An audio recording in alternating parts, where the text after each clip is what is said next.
नमस्ते दोस्तों। Bank Nifty और निफ्टी की एक और वीकली एनालिसिस वीडियो में आपका स्वागत है। और दोस्तों, आप सभी को दिवाली की और संवत न्यू ईयर की हार्दिक शुभकामनाएं।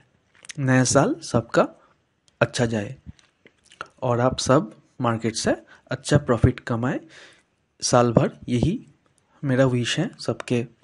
और तो दोस्तों, आज यानी 12 तारीख को एक स्पेशल ट्रेडिंग सेशन होने वाला है 6 से 7 15 बजे तक, जिसको मुहूर्त ट्रेडिंग कहते हैं। तो माना जाता है कि मुहूर्त ट्रेडिंग पे अगर इन्वेस्ट करें तो वो शुभ होता है। तो मैं भी कुछ स्टॉक्स यहाँ पे बाई करूँगा। पिछले साल भी मैंने कुछ वीडियो डाला था मुहूर्त ट्रेडिंग के ऊपर, जो कि 80% रिटर्न्स देके गए हैं। 80% रिटर्न्स देके गए हैं। तो वो जो वीडियो है 2022 की, वो वीडियो मैं डिस्क्रिप्शन में और एंड स्क्रीन में डाल दूंगा। और जो 80% रिटर्न के जो परफॉर्मेंस रिव्यू वीडियो है वो भी मैं एंड स्क्रीन में और डिस्क्रिप्शन में डाल दूंगा। तो चलिए दोस्तों, वीडियो को शुरू करते हैं। तो बैंक निफ्टी से हम पहले देखेंगे। तो पिछले हफ्ते में मैंने बैंक निफ्टी में कहा था कि यहाँ से एक नया अप ट्रेंड शुरू होगा। और देखिए दोस्तों, यहाँ से ये इसका जो हाई है उसके नीचे नहीं आना चाहिए, ऐसा मैंने कहा था। उसके नीचे आया लेकिन सस्टेन नहीं किया और ओपनिंग क्लोजिंग के नीचे है, यानी क्लोजिंग ऊपर को हुआ है। और ये जो पिछला बड़ा सा कैंडल है, इसी के आसपास अभी क्लोज हुआ है। तो दोस्तों, ये जो रेंज था कि इसके बीच अगर जब तक रहे तब तक बुलिश है, ऐसा मैंने कहा था, वो अब शिफ्ट होकर यहाँ पे आ गया है। यानी जब तक इसके बीच है, ये जो प्रीवियस कैंडल का जो लो है और हाई है और इस कैंडल का हाई, इसके बीच जब तक है तब तक कोई बात नहीं। लेकिन यहाँ से ब्रेकआउट देते ही हम ऊपर की ओर चले जाएंगे। और यहाँ पे देखिए दोस्तों, एक ट्रेंड लाइन भी है। यहाँ पे एक ट्रेंड लाइन भी दिख रहा है 44,000 के आसपास। तो यहाँ जाके थोड़ा रुक सकता है, थोड़ा कंसोलिडेट कर सकता है। लेकिन जैसे ही ये ट्रेंड लाइन ब्रेकआउट होगा तो 45,000 के आसपास जाके ही रुकेगा ये। यानी पहला टारगेट जो हमको यहाँ पे देखने को मिलेगा वो 44,000। उसके बाद जो टारगेट हमको इस लेवल पर देखने को मिलेगा वो लगभग 44,660 के नज़दीक है। और फिर इसको ब्रेक करते ही 44,800 का टारगेट एकदम दिख जाएगा। और 45,000 ये मैक्स टू मैक्स टारगेट यहाँ पे इस हफ्ते में हो सकता है। तो इस हफ्ते में भी मैं बुलिश हूँ बैंक निफ्टी में, और ये टारगेट हमको दिखने को मिलेगा, ऐसा मेरा मानना है। और जो मेरा वीकली टारगेट है वो 44,800 का है। तो ये 44,800 इस हफ्ते में आना चाहिए। और अगर ये ना भी आए तो 44,660 ये तो ज़रूर आना चाहिए। 44,660 पे हमारा पहला टारगेट रहेगा। और इसके ऊपर अगर ये एक दिन का कैंडल क्लोज करता है तो बाकी टारगेट हम देखेंगे। नीचे मैं तब तक पोजीशंस नहीं, हाँ, इंट्राडे में पोजीशंस हो सकता है ऊपर नीचे तो थोड़ा डिपेंडिंग ऑन 5 मिनट या 15 मिनट का चार्ट। लेकिन जब तक ये प्रीवियस कैंडल के नीचे, यानी ये जो लो है वो है 43,283 का, यानी 43,277 मान लेते हैं। तो इसके नीचे जब तक ये नहीं आता है, इसके नीचे जब तक क्लोज नहीं करता है, या फिर नीचे अगर आए तो भी चलेगा, लेकिन जब तक इसके नीचे ना आए मैं शॉर्ट पोजीशंस नहीं देखूंगा। क्योंकि ये जो ट्रेंड लाइन का मैंने फंडा बताया था वो, और ये जो प्रीवियस लो जो है वो ऊपर होता हुआ जा रहा है। तो जब तक ये ऊपर होता हुआ जाएगा मैं यहाँ पे पोजीशंस मैं बुलिश पोजीशन से कंसिडर करूँगा लेने के लिए। तो अब निफ्टी में देखते हैं। तो ये निफ्टी का वीकली चार्ट है, इसमें भी लगभग वैसा ही है कि ये जो एक ट्रेंड लाइन यहाँ पे बना हुआ था उसके ऊपर ही जब तक है तब तक मैं बियरिश नहीं रहूँगा, बुलिश रहूँगा। बल्कि मैं ऐसा कह सकता हूँ कि अगर ये यहाँ पे नीचे आए और इस ट्रेंड लाइन के आसपास सपोर्ट ले तो यहाँ पे मैं बाई करना पसंद करूँगा रादर कि सेल। हाँ, इंट्राडे में 5-15 मिनट चार्ट देख के बाई सेल किया जा सकता है, लेकिन जब मैं पोजिशनल व्यू लेके चल रहा हूँ तो वो बुलिश ही रहेगा यहाँ पे। तो बैंक निफ्टी में यहाँ पे एक ट्रेंड लाइन देखने को मिला हमको। निफ्टी में वैसा कुछ ट्रेंड लाइन नहीं है, लेकिन ये प्रीवियस हार्डल है, यानी कि 19556। तो 19580 मान ले, तो 19580 का जो हार्डल है, इसके ऊपर जैसे ही एक दिन क्लोज करेगा निफ्टी, तो यहाँ से ये ऊपर को चला जाएगा और 20,000 के आसपास जाके ये रुकेगा। तो 20,000 का टारगेट यहाँ पे बहुत जल्दी मिल सकता है, और यहाँ से ये ऑल टाइम हाई भी जा सकता है, जाने की प्रोबेबिलिटी बहुत हाई है। तो जब भी यहाँ पे कुछ डाउन साइड का ट्रेंड हमको दिखेगा थोड़ा नीचे करके, तो जब ये डीप होगा तो बाय ऑन डीप में मैं बाई करना पसंद करूँगा। तो अभी जो हार्डल है वो इस लेवल का है, तो इस लेवल का क्रॉस करते ही ये बहुत ऊपर जाएगा। लेकिन इस हफ्ते में 19,580 का पहला टारगेट रहेगा, इस हफ्ते में 19,580 का पहला टारगेट रहेगा, और उसके बाद जो टारगेट होगा वो 19,620 का नहीं 620 नहीं 19,660 का ये दूसरा टारगेट होगा। उसके बाद 19,750 और फिर 20,000, ये टारगेट्स हम लेके चल रहे हैं। लेकिन जो वीकली टारगेट होगा वो 19,750 ही रहेगा। इसके ऊपर अगर क्लोज करता है तो 20,000 जाने की संभावना है, लेकिन इसी हफ्ते में जाने की संभावना उतना मुझे नहीं देखने को मिल रहा है। लेकिन 19,750 का टारगेट रहेगा, ये ना भी आए तो ये दो भी शायद आ जाए, तो 19,660 तक तो आना ही चाहिए, ऐसा मेरा मानना है। तो ये था दोस्तों निफ्टी और बैंक निफ्टी के एनालिसिस। तो अब मुहूर्त स्टॉक्स में जाते हैं। पिछले साल मैंने 4 स्टॉक्स के बारे में डिस्कस किया था, 4 स्टॉक्स, और वो 4 स्टॉक्स को हम अगर देखें कि कितना रिटर्न्स दिया है तो वो 80% रिटर्न्स देके गया है। और दोस्तों हर साल ऐसा नहीं हो सकता है कि 80% देके जाए, लेकिन एटलीस्ट 50% या 40% हम कमा सके इन्वेस्टमेंट में, वो तो ज़रूर मैं ट्राई करूँगा। और अभी थोड़ा कैपिटल भी थोड़ा ग्रो हो रहा है इसलिए, और थोड़ा वाइज भी हो रहा हूँ, इसलिए ये 4 स्टॉक्स के बदले मैं 6 स्टॉक्स में इन्वेस्ट करूँगा, और जो कैपिटल है वो इक्वल पार्ट में डिवाइड करूँगा, उसके हिसाब से क्वांटिटी लूँगा, ताकि एक जो जब रिटर्न मिले तो वो एक ठीक ठाक रिटर्न हमको देके जाए। तो इसीलिए ये 6 स्टॉक्स के बारे में मैं डिस्कस करने जा रहा हूँ।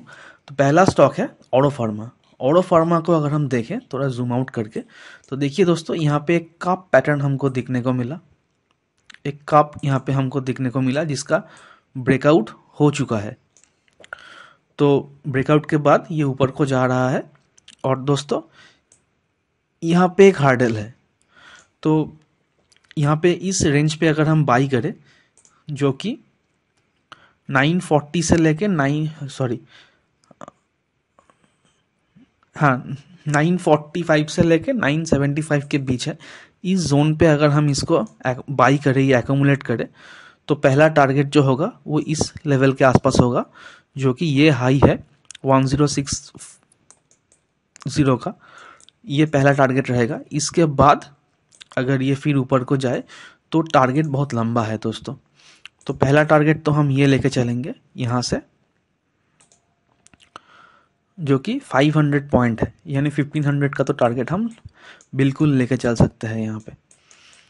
तो 1480 से लेके 1500 का टारगेट। और दोस्तों ये जो टारगेट है वो एक पोजिशनल टारगेट है, जो कि अगले दिवाली में हम रिव्यू करेंगे। अगले मुहूर्त टू मुहूर्त हम रिव्यू करते हैं, तो अगले मुहूर्त ट्रेडिंग में यानी दिवाली 2024 में ये टारगेट मैं एक्सपेक्ट कर रहा हूँ इस स्टॉक से। सो ये है ऑरो फार्मा। अगला स्टॉक हम देखेंगे, यह है आइशर मोटर का स्टॉक। तो दोस्तों आइशर मोटर में देखिए यहाँ पे अगर हम देखें तो ये एक कप का ब्रेकआउट इसने दिया है। तो इसको अगर हम यहाँ पे देखेंगे तो एक कप का ब्रेकआउट इसने दिया है, तो उस ब्रेकआउट के हिसाब से इसको लगभग 2000 पॉइंट देना चाहिए यहाँ से, यानी 3357 से लगभग 2000 पॉइंट इसको देना चाहिए। तो यानी अगर ये 3350 पे है तो उसका 2000 पॉइंट अगर हम ऊपर को ले तो उतना भी अगर हम ना ले, लगभग 5000 का टारगेट हम लेकर चल सकते हैं। तो 5000 का टारगेट बहुत बढ़िया होता है इस लेवल से।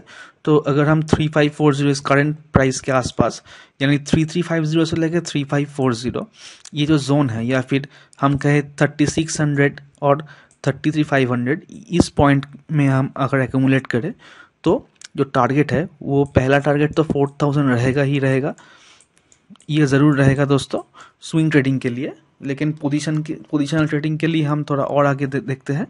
तो वो जो टारगेट रहेगा वो 4500, मैंने 4500, उसके बाद 4800 और फाइनल टारगेट 5000। ये 3 टारगेट हम लेके चलेंगे 1 साल के लिए। अगला स्टॉक है लुपिन। लुपिन में भी अगर हम देखें कि वही काप पैटर्न यहाँ पे दिखने को मिल रहा है।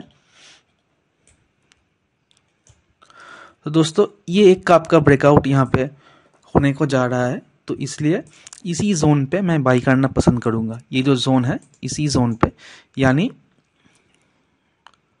1120 से लेके 1180, या फिर थोड़ा और अगर हम इसको देखें 1140 से लेके 1180, 1190, 1200, ये जो जोन है 70-80 पॉइंट का, इसके बीच में एक्यूमुलेट करना पसंद करूंगा। और ये भी है कप पैटर्न के हिसाब से। और ये जो है लेवल्स, ये लेवल है दोस्तों 1267 का, यानी 1267 पे एक छोटा सा हर्डल है। तो स्विंग ट्रेडिंग वाले वहाँ पे हम बुक करना पसंद करते हैं, लेकिन ये स्विंग ट्रेड नहीं है, ये पोजिशनल ट्रेड है। तो इसलिए इसका जो टारगेट मैं यहाँ पे रख के चल रहा हूँ वो इस कप का डेप्थ है, और इस कप का डेप्थ लगभग 550 पॉइंट है यहाँ से, यानी 1720 तो हम लेके चल सकते हैं बिल्कुल, कि 1 साल में ये 1720 का टारगेट लेके हम चलेंगे लुपिन में। तो दोस्तों अगला स्टॉक है सीएसबी बैंक, और सीएसबी बैंक में भी एक काप पैटर्न हमको देखने को मिल रहा है यहाँ पे।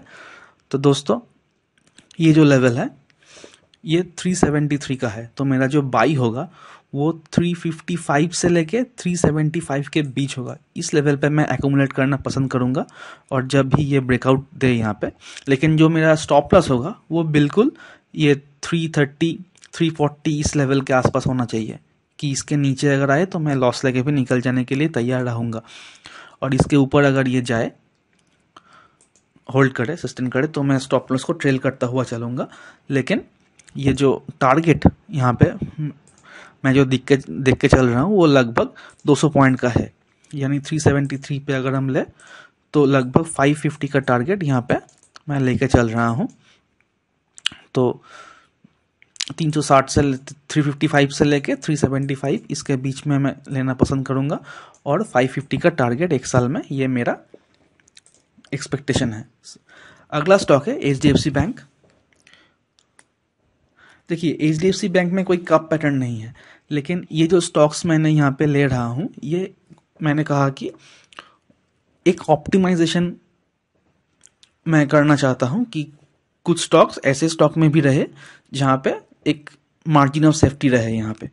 तो इसलिए एचडीएफसी बैंक, और एचडीएफसी बैंक काफ़ी नीचे है, तो अगर हम इसको देखें तो इसका जो ये भी एक कप जैसा फॉर्म हुआ था, लेकिन ये बहुत ऊपर को है, ठीक है, 1728 तक है, और ये अभी नीचे को है, एक बॉटम आउट बना के ये ऊपर को जाने की कोशिश कर रहा है। तो दोस्तों यहाँ से अगर ये जाए तो पहला टारगेट जो हमको देखने को मिलेगा वो यही रहेगा 1728 का। तो मेरा जो बाई होगा वो 1520 और 1480 के बीच मैं एक्यूमुलेट करना पसंद करूँगा। तो स्टॉप लॉस रहेगा वो इस लेवल का, लगभग 1450।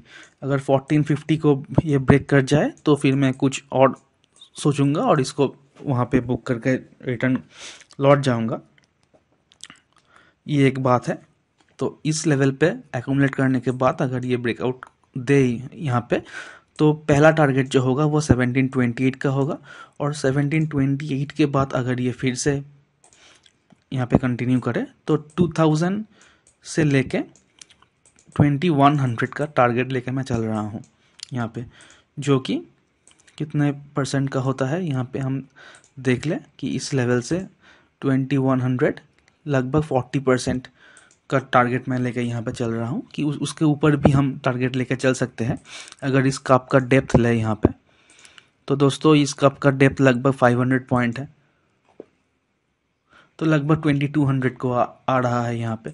तो हम ऐसे करके चल सकते हैं कि पहला टारगेट जो होगा वो 1720 का, दूसरा टारगेट जो होगा वो 2000, तीसरा टारगेट जो होगा वो 2100 और चौथा 2200।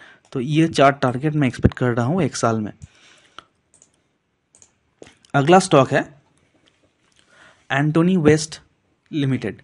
तो देखिए एंटोनी वेस्ट में भी एक कप पैटर्न हमको यहाँ पे दिख रहा है।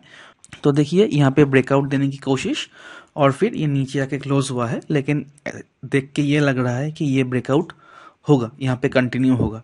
तो यहाँ पे देखिए स्टॉप लॉस थोड़ा नीचे हो रहा है लगभग 400 के आसपास, तो 50 पॉइंट का स्टॉप लॉस हो रहा है, थोड़ा बड़ा स्टॉप लॉस हो रहा है। तो हम डेली चार्ट में जाके उसको हम कार्टेल कर सकते हैं या फिर 1 या 2 एवरेज आउट करके फिर हम यहाँ पे स्टॉप लॉस को निकाल सकते हैं अगर ज़रूरत पड़े तो।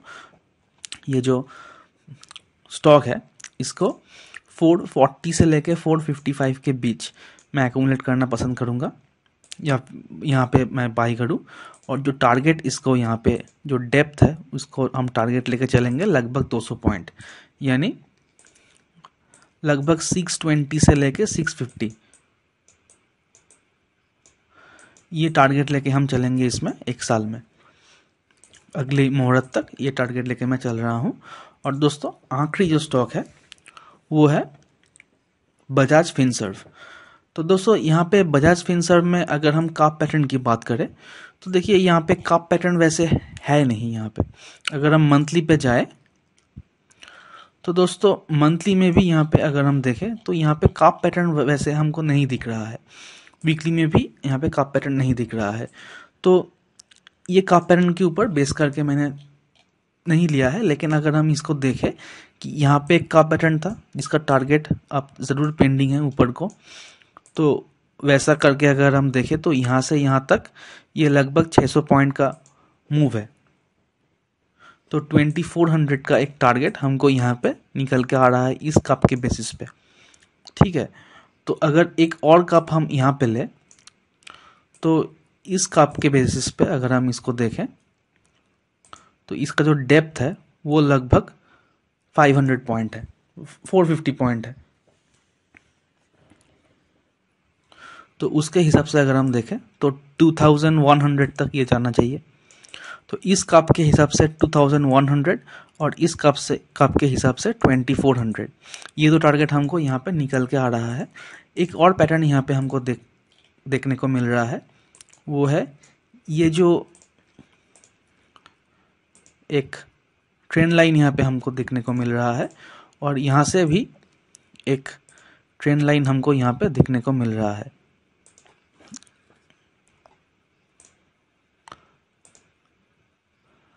तो दोस्तों ये एक ट्रायंगल, एक सिमेट्रिकल ट्रायंगल, या फिर हम इसको कहें कि एक फ्लैग पैटर्न हमको यहाँ पे दिखने को मिल रहा है। एक फ्लैग पैटर्न हमको दिखने को मिल रहा है। तो फ्लैग के हिसाब से अगर हम टारगेट ले यहाँ पे तो वो बहुत बड़ा हो रहा है, लगभग 1000 पॉइंट हो रहा है, उतना मैं नहीं देख रहा हूँ। लेकिन ये जो ट्रायंगल के हिसाब से अगर हम इसको देखें तो यहाँ पे भी लगभग 700 पॉइंट का टारगेट तो यहाँ पे दिख ही रहा है। तो यहाँ से अगर हम इसको एक्यूमुलेट करें लगभग 1540 से लेके 1600 के बीच अगर इसको एक्यूमुलेट करें और फिर अगर इस यहाँ पे जाए तो 2100 का फर्स्ट टारगेट रहेगा, 2400 का सेकंड टारगेट रहेगा, और 2100 का फर्स्ट टारगेट रहेगा, 2400 का सेकंड टारगेट रहेगा। ये दो टारगेट हम लेके चल रहे हैं यहाँ पे। तो ये था दोस्तों ये 6 स्टॉक, और ये जो मैं यहाँ पे कह रहा हूँ ये कोई रिकमेंडेशन नहीं है दोस्तों, ना ही आपको बाई करने की सलाह है। ये जो वीडियो है वो सिर्फ एजुकेशनल पर्पसेस के लिए ही है। और जब मैं परफॉर्मेंस रिव्यू करता हूँ या फिर ये स्टॉक्स दिखाता हूँ यहाँ पे एनालिसिस करके, वो सिर्फ एनालिसिस करने की वजह से ही और एजुकेशनल पर्पसेस के लिए ही है। आप अगर किसी स्टॉक में डील करते हैं, बाई सेल या होल्ड कुछ भी, वो आपका खुद का रिस्क और आपका खुद का नॉलेज से होना चाहिए, या फिर आप अपना फाइनेंशियल एडवाइजर को कंसल्ट कर सकते हैं। तो दोस्तों, और मैं एज ए ट्रेडर यहाँ पे शायद इन्वेस्ट करूँ। और दोस्तों, वीडियो के डिस्क्रिप्शन में कुछ लिंक है, वहाँ जाके आप किसी भी ब्रोकर के साथ अपना अकाउंट खोल सकते हैं। तो हम आपका प्रीमियम ट्रेडिंग कम्युनिटी में ऐड कर देंगे। और वीडियो पसंद आए तो वीडियो को लाइक, शेयर और सब्सक्राइब ज़रूर करना। मिलते हैं नेक्स्ट वीडियो पे, तब तक के लिए good luck and happy trading.